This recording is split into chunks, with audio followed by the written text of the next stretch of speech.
This is Hidden Killers with Tony Bruschi. Here now, Tony Bruschi.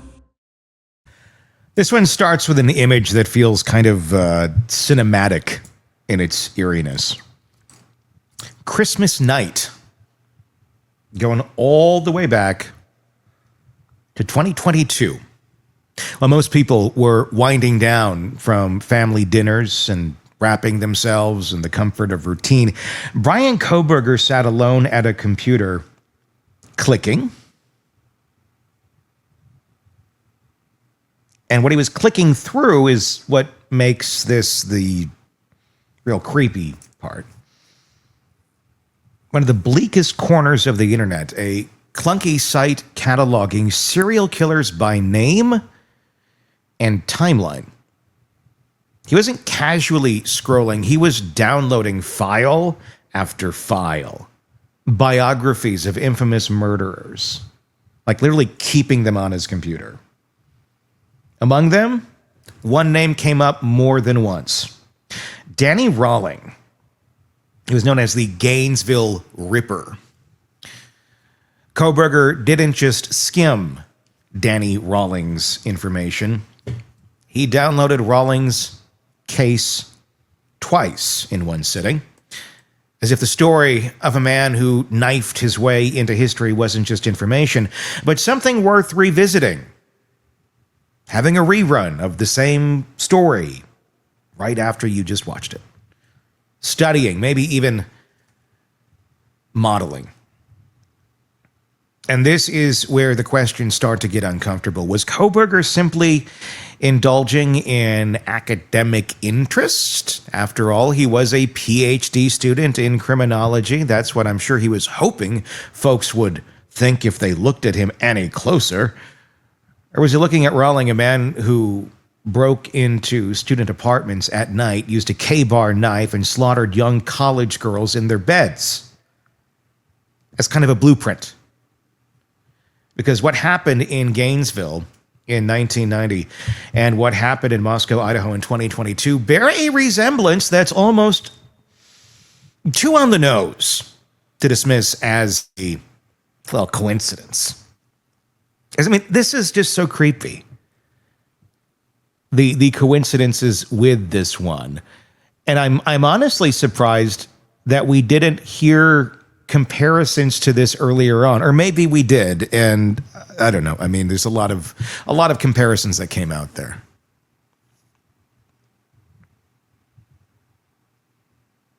I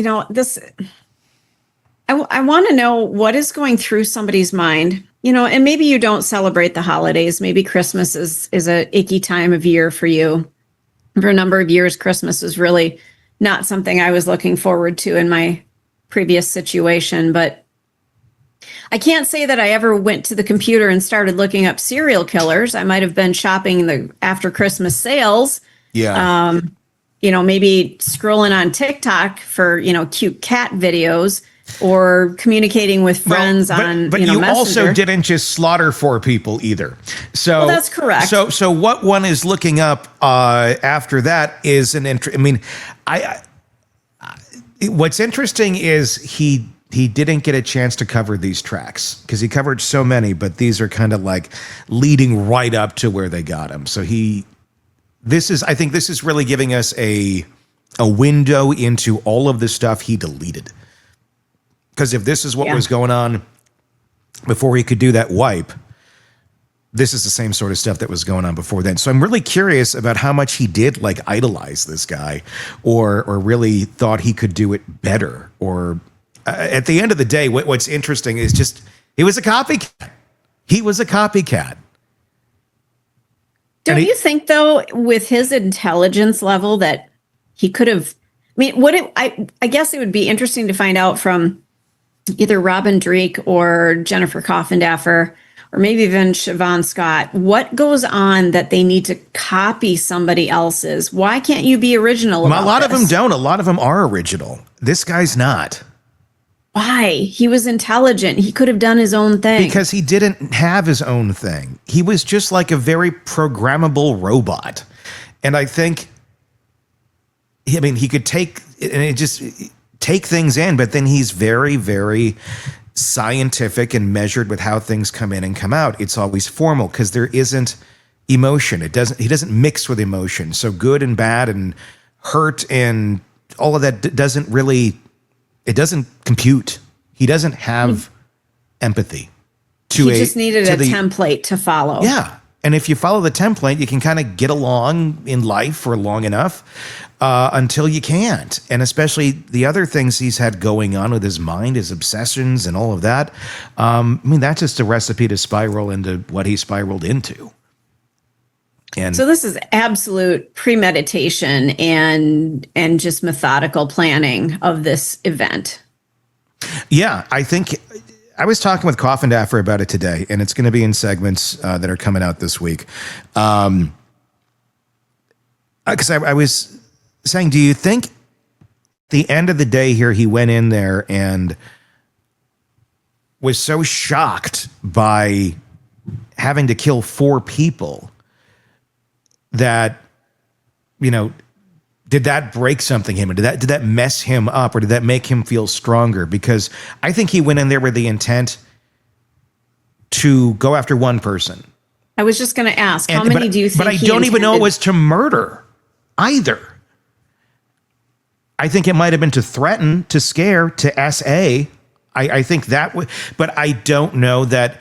I just wonder if it got in there and then everything just got so out of control, and he had this in his mind because he's been stalking her and for however long that was. And he in his mind thought this is going to be the night he's going to go do this. And to a normal human being, that's horrific.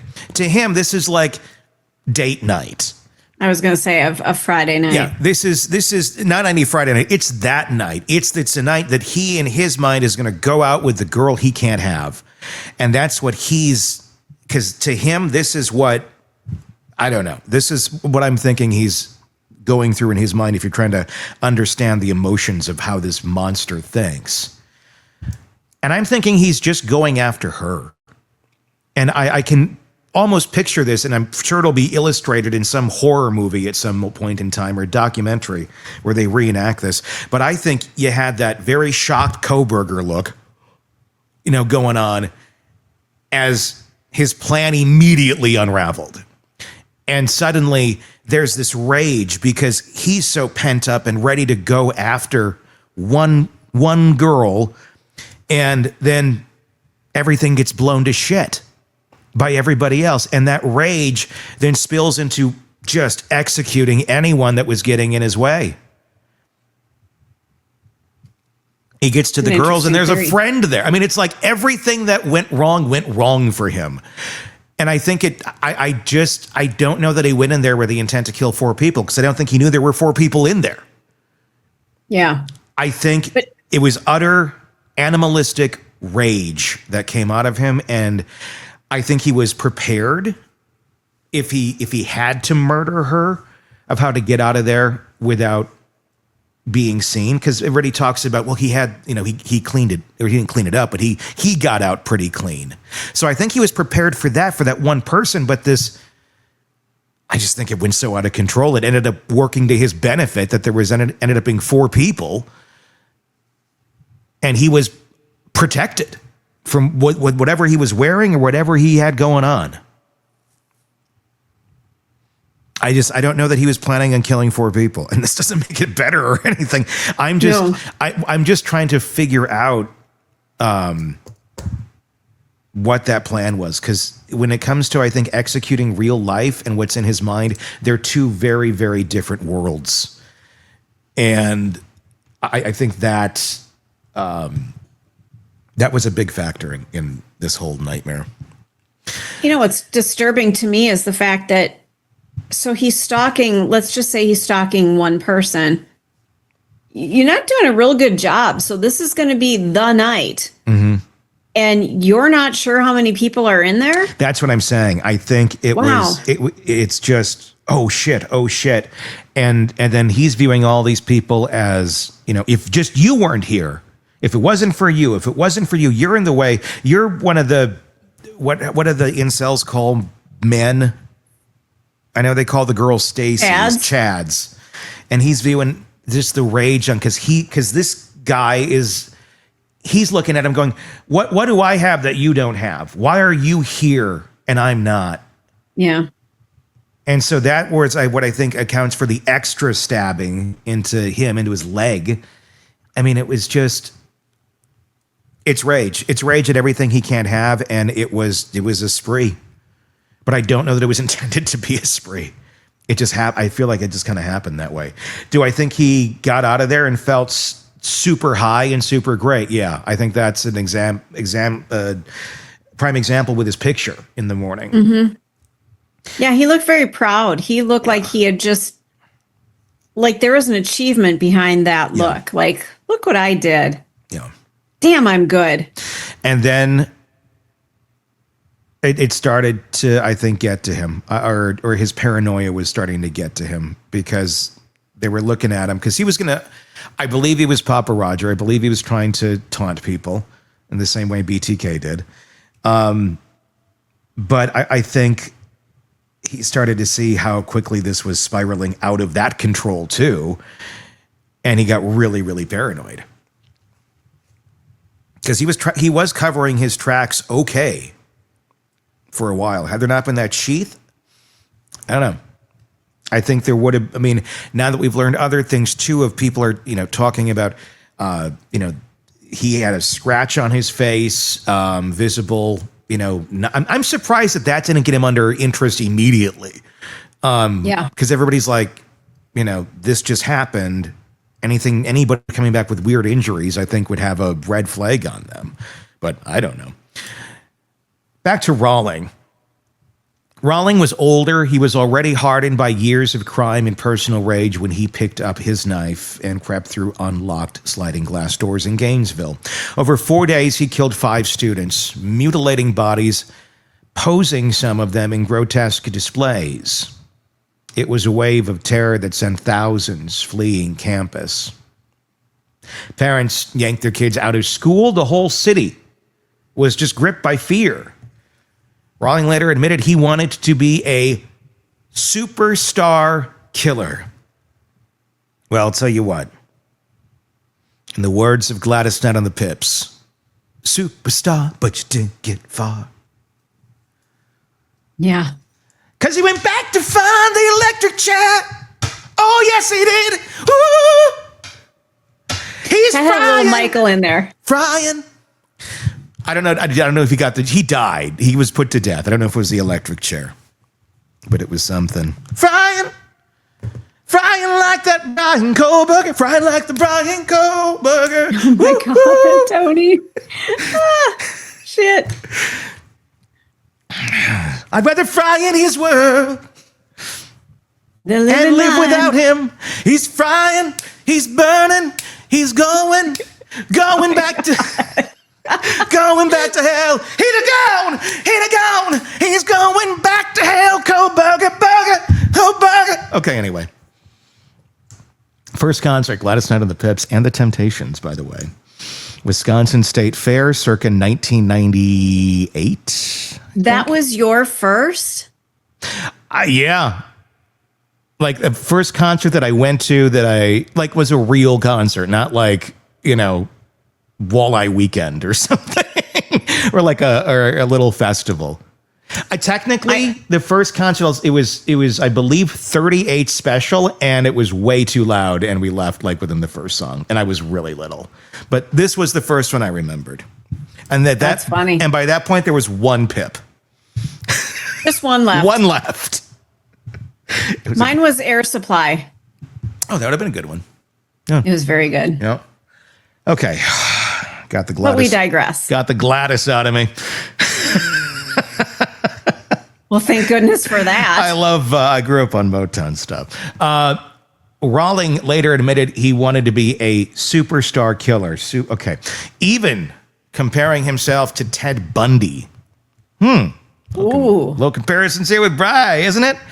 Fame was part of the fuel, violence and notoriety wrapped together. Now look at Kohberger, 28, socially isolated, immersed in the study of criminal behavior, living a life that seems sterile and empty. Investigators later found his phone loaded with shirtless selfies, crime-related downloads, and almost nothing personal. No friends, just relationships. No joy, just him. Documenting himself for himself. Like Patrick Bateman in American Psycho. Hey, I called that one. Yeah, you did. I called it way back. I think it was like that weekend I called that. I had a graphic for it and everything. And it turned out that's what he was doing.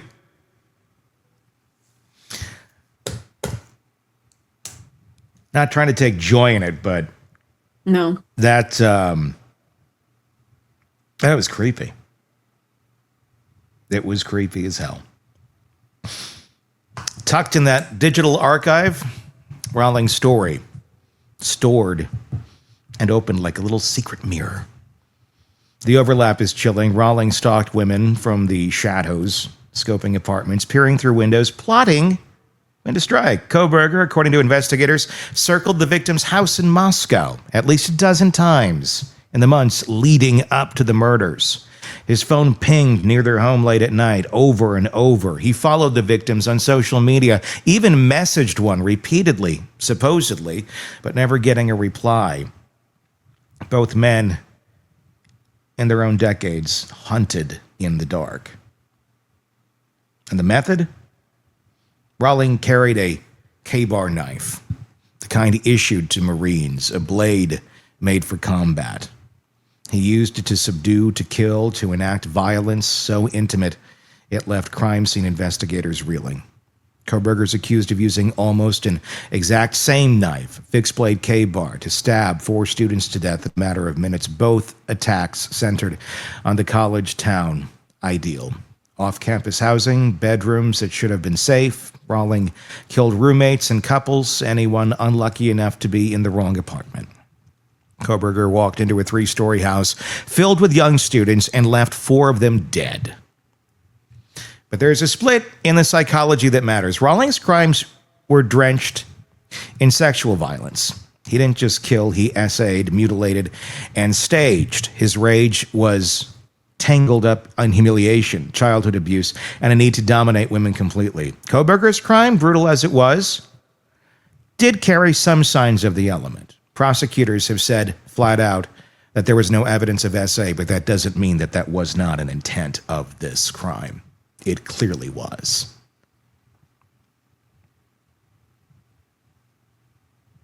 So what drove Kohberger? A lot of theories circle back to ego, anger, the thrill of control, and baked in there some sort of a hate for women. Maybe it wasn't about desire in the traditional sense. It was about power, about inserting himself into the same blood-soaked conversations as the men he'd been reading about online. After Rowling's murders, he camped in the woods, kept moving, committed robberies to stay afloat, and eventually slipped. His DNA back then, just blood type matching, tied him to the scenes. He even left bizarre audio tapes of himself singing songs and confessing to Gemini, an alter ego he blamed for the killings. Kohberger, in contrast, tried to clean up with modern tricks. He turned off his phone during the murders, then powered it back on afterwards as if nothing had happened. He used VPNs, incognito browsing, data wiping software. He searched for auto-detailing shops when police began talking publicly about a white Hyundai Elantra. He even shopped for new cars, scrolling through models that weren't white, weren't Elantras, as though he could erase the most glaring lead connected to him to the crime. Yet, like Rowling, he too made mistakes, leaving behind the knife sheath with his DNA, a breadcrumb he could not scrub away. Maybe the most unsettling overlap is what came after. Rowling basked in his infamy, giving interviews, writing more songs, and becoming a grotesque sort of celebrity until his execution in 2006. Kohberger, in his own way, seemed to do something similar. Downloaded every official police press release about the Idaho murders, tracked media coverage, Googled himself. He was watching his own case unfold step by step, almost like a specter of his own notoriety. That level of narcissism isn't just creepy. A need to see how the world reads, to measure your place, the pantheon of killers you once studied. Rolling wanted to be Bundy. Kohberger downloaded on Rolling. Both men were loners, fueled by internal storms of rage, ego, and emptiness. And both turned to the knife. The bedrooms of young students, to the kind of crimes that shatter the illusion of safety in a college town. And both left behind trails. One in the form of his own fluids, confessions on tape. The other in a digital library of obsessions and that single forgotten knife sheath.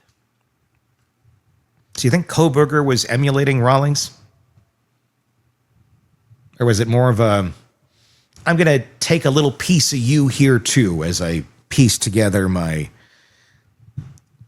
inverted crucifix of human monsters? There's just some stark differences here.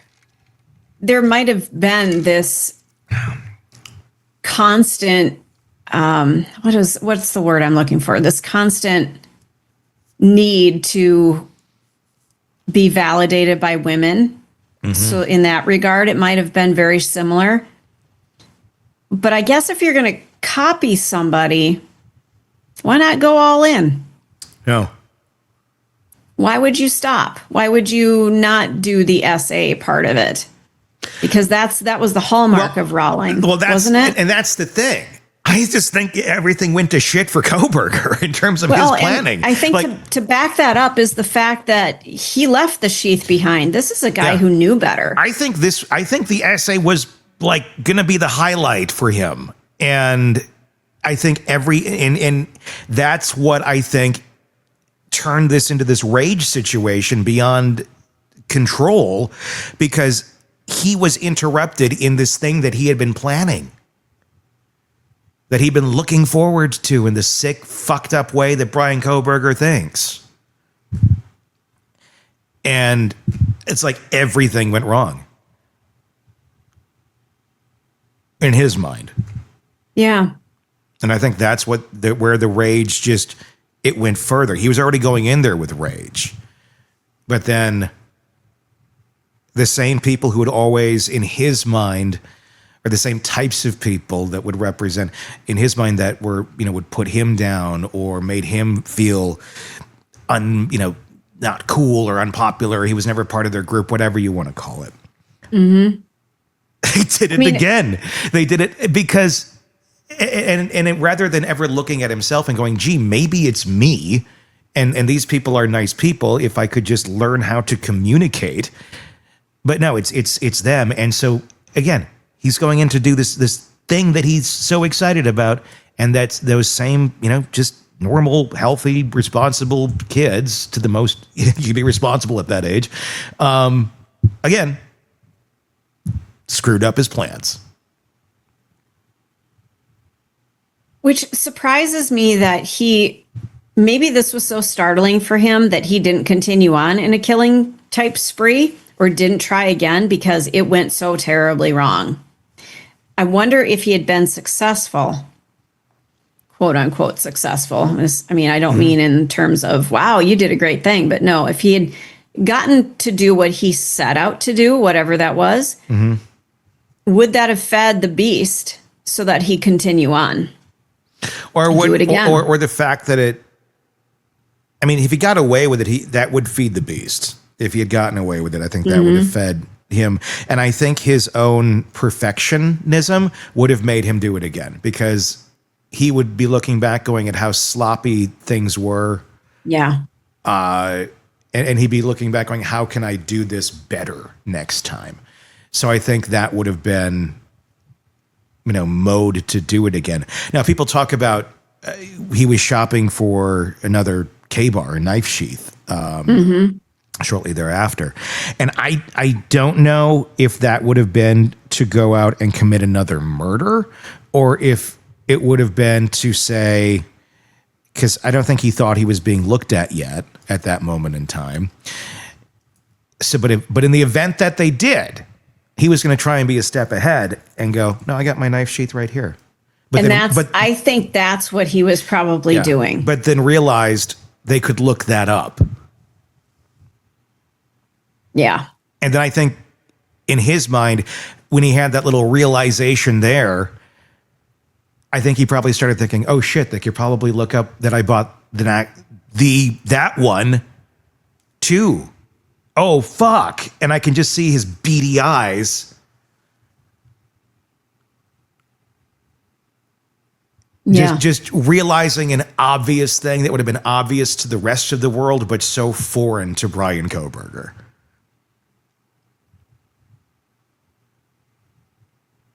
So, there you go. Rolling. Wow. It's an interesting comparison. I'm gonna have to watch some more Rolling stuff because that was a long time ago. That was like the 90s, wasn't it? I think so. Yeah. I was a kid. So I would be interesting though to see mannerisms is kind of what I'm curious about. But Rolling, from what I've seen, was very personable, and that's the difference with Kohberger. So many of these killers had personalities. There was look at Bundy. Yes, there was something behind the monster. Kohberger is just the monster. Yeah. Being run by like an empty soul. It's like if AI was a human being monster, and it's just like pulling from every piece of knowledge it has about killers, and at the end, it's just like a computer program. There's nothing there. It's empty. Obviously, he's a human being. You know, he knows right from wrong. But it's how do you understand that sort of a way of thinking? That's other than it just feeds on fear and hate and yeah. Ugh. All right. It's just so unnecessary. It's just, Yeah. you know, go find some people to hang out with. Learn how to be personable. People want to teach others how to be human. But It's I think some people are just too out there. too damaged. I don't want to even say damaged. I just think sometimes yes, damaged, but I think sometimes you're just kind of born that way. So damaged compared to everyone else. When I think damaged, I think like traumas and things like that. If this is just how your brain functions, that's just how your brain functions. Too, I think, miswired, I guess, would be. Because it's like, Yeah. It's not damage if that's how you came out. Man. You know, unless something caused the damage. It's like, this is naturally just.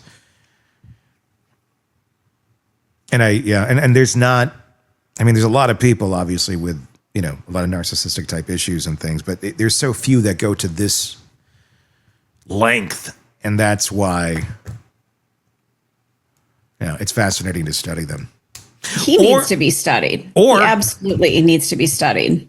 Or here's a creepy one to leave you with. There's not many that go to this length. Oh, is there though? Because like more than 50% of all homicides are never solved. So that would tell me there's a lot more of these people that are even worse than this guy, that they can blend in far, far better. Thanks. There's a happy thought for everyone to go to bed with. Tell me your thoughts in the comments section on YouTube. If you're not already there, just search Hidden Killers with Tony Bruschi.